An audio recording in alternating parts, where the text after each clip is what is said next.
Okay, so I showed you how to calculate Mn if the compression steel is yielded. In fact, I showed you two ways to do that. We did it with this dividing the steel up into two beams, and we did it just using the basic equations: T equals C, solve for A, M equals C times Z. So now what we're going to do is an example where it's not yielded. And again, I've done this ahead of time. I've solved it, and indeed it's not yielded.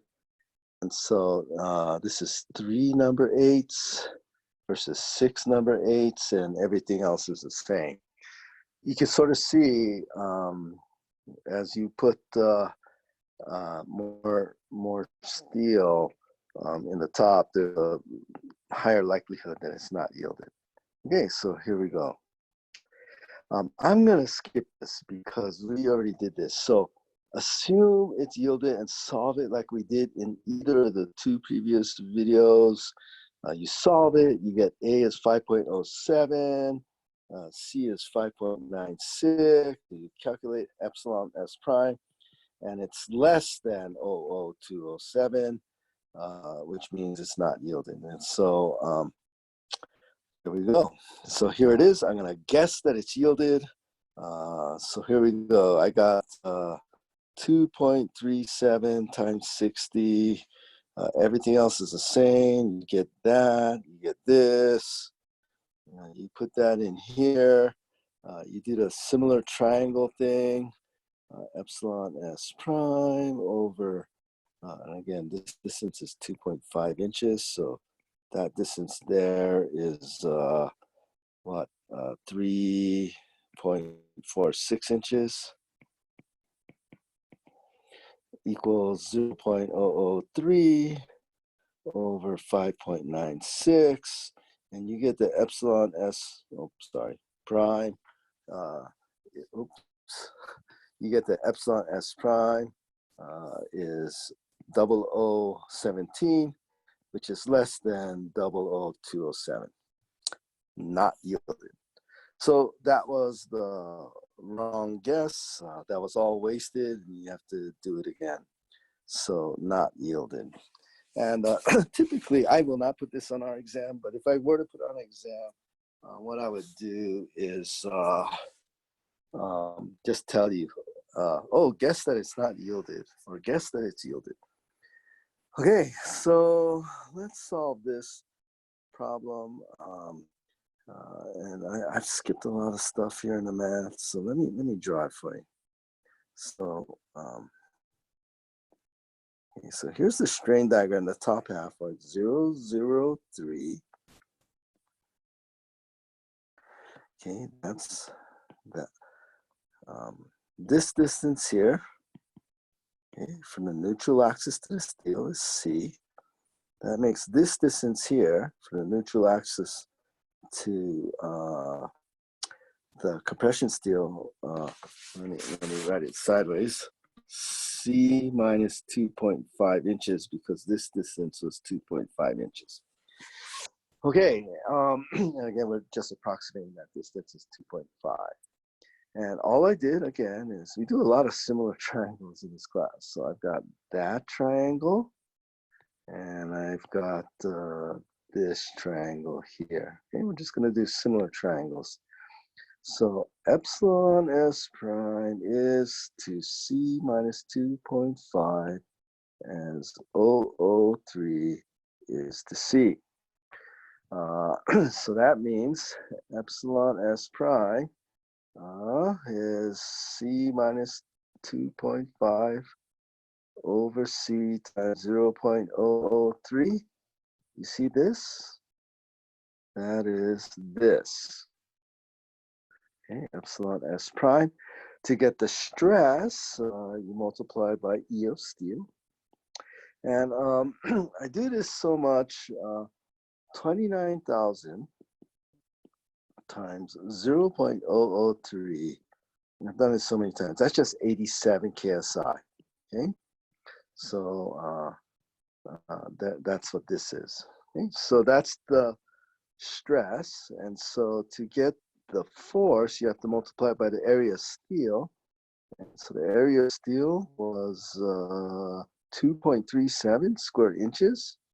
So 2.37, and this is here, that's F of steel compression. And so that means 87 times 2.37 gives this 206.2. The C of the concrete, though, was 0.85 F prime C B times A, where A is beta 1C and beta 1 is 0.85. Okay, B was 11 inches, C was 3 KSI. You plug that all in and you get this. Okay, so you have C equals T. You got that? That was C of the steel. That was C of the concrete. T, it's always yielded.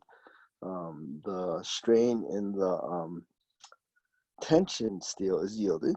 And so the steel on the bottom, AS, was 4.74 square inches.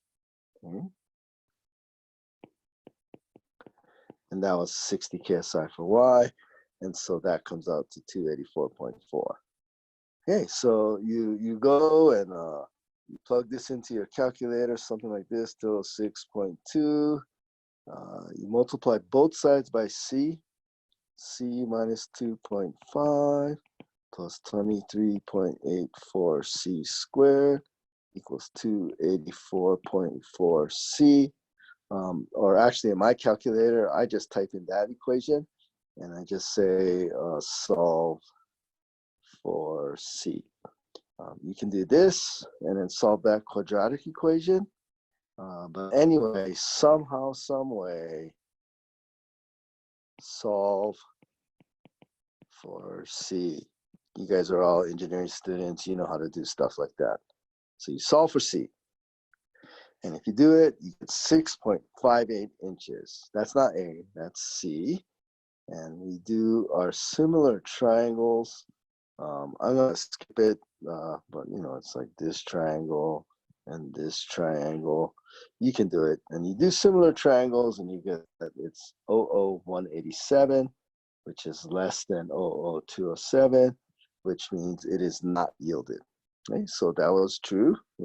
Our assumption was correct. Okay, so now that we have the neutral axis, you can plug everything in. C is 6.58. Okay, that's what we had earlier. Okay, you put it all in, and you know, a quick check here. 127.9, 156.8, 17 carry the 1, 14 carry the 1, 8, 284.7. Does that equal T? Hopefully, I don't know. Let's check. 284.7, 280. Oh, there we go. That's just round 284.4. Okay, very good. T equals C. Now, we continue like before.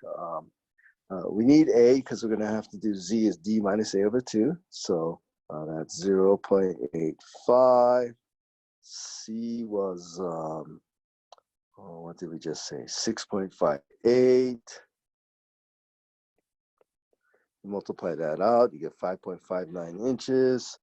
Now we're going to take moments and remember this distance between C steel and the bottom steel is D minus D prime. And as always, the distance to the concrete centroid is D minus A over 2. That's why we needed to get A for this. Okay, so that's C of the steel, D minus D prime. That was C of the concrete, D minus A over 2. And you get that, 57.48 inch kips. Oh, and so here's a better picture of Z steel and Z concrete. So here we go. Distance from that steel to this steel is Z steel. And the distance from the centroid of the compression zone to the steel is Z of concrete. There we go.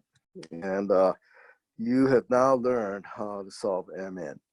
Now, I just want to reiterate one thing about why MN does not change with compression steel. So let me draw this again. There we go. I'm going to make two identical beams. So let me draw the steel in first. Okay. In fact, we don't need this to be red anymore. Okay. Copy that. Okay. So, in this problem here, you have T, and that's not changing. Because in this one, all we're going to do is add compression steel, but we're going to keep the tension steel the same. And so you know how to solve this problem. You solve for A, you get this compression force here, and you get that Z equals D minus A over 2. Okay, so what's happening here? So you have this C of steel, and you're going to have this C of the concrete. So can you see C of concrete is going to be less because C concrete plus C steel will equal T. So this equals all the T. This will equal T minus CS. So it's going to be smaller. And so since it's smaller, so here was the old neutral axis. Since C of concrete is smaller, it's going to have a smaller area. And because it has a smaller area, the centroid is going to move up, and the new Z, let's call it Z1 and Z2, is going to be bigger, okay? Because this concrete area is, this distance is less than this distance, so the centroid is moved towards the top. So Z2 is just a little bit bigger than Z1. But M, and let's say this is the average Z to the compressive steel and the concrete. M equals T times Z bar. So let's call these bar. This does not change. T is the same for the both problems. And this changes very slightly.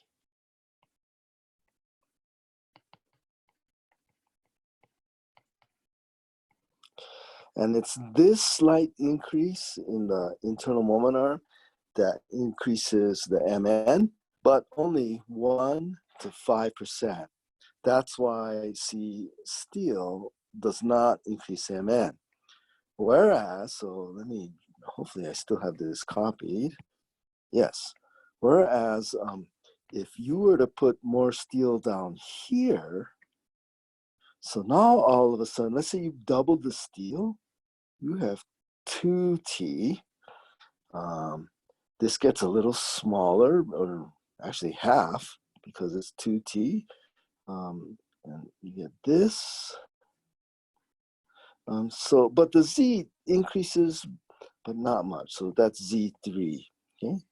So Z3 is even bigger, but Z1, Z2, and Z3 are all very, very similar. But in this case, MN equals 2T times Z. And so this will almost double the moment capacity. So if you want to increase MN, the most effective way to do that is put more steel in the tension. Putting steel in the compression does not increase MN. Use it to minimize deflections and things like that. Okay, so we are done with compression steel.